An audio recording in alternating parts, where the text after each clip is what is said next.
manus maning gandalan sekertane pamane blenganan. Kresna, kowe ngapusi karo Baladewa. Buku karepe dhewe gawe sumpang bawana balik para adiwala. Paratara. Ketok lorekmu, ketok gedhoamu. Sing tok gadang-gadang manten saka Karang Kadempel. Aku ora mbok gadang-gadang iso mboyong anakmu lara temon. Nganti saiki dina samangka Bambang Sri lakon dak karo Ndalo Temon. Aku ora iso ngrabeke Leswana Mandra Kumara. Wirang bebareng aku isin karo Yai Prabu Dayudana. Bae. Meneng ora? Wah, ajian. Apa ora kowe? Seru Petruk to suarane. Wong kok senengane muring-muring ya, Truk. Ayo kuwi. Sak enake dhewe lah. Lungguh. Lungguh. Lungguh. Iya, iya, iya. Lah kene digedak Petruk kowe gila. Peleke ora. Mangsane.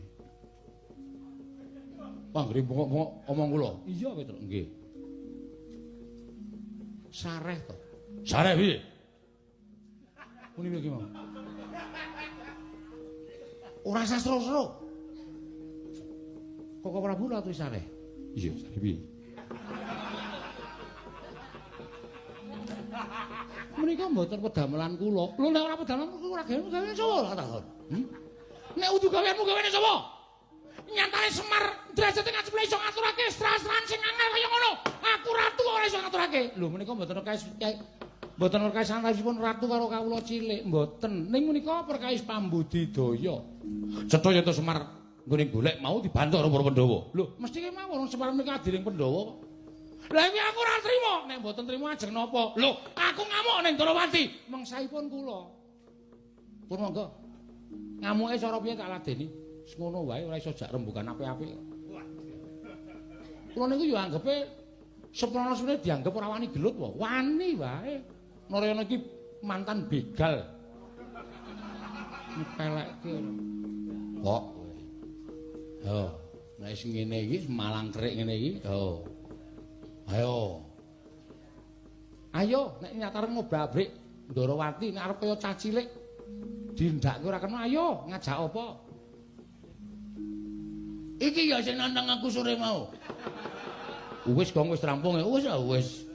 Sikat sisan kowe. Wadak kowe ora.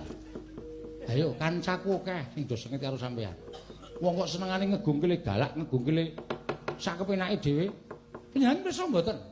Apa? Bambang Sret menika sinten? Lara Temon menika sapa? Lho, lah sapa? Bambang Sret menika Abimanyu, Lara Temon menika Siti Sendari. Wah, ora omong mau kowe ajan. Waduh, anakku.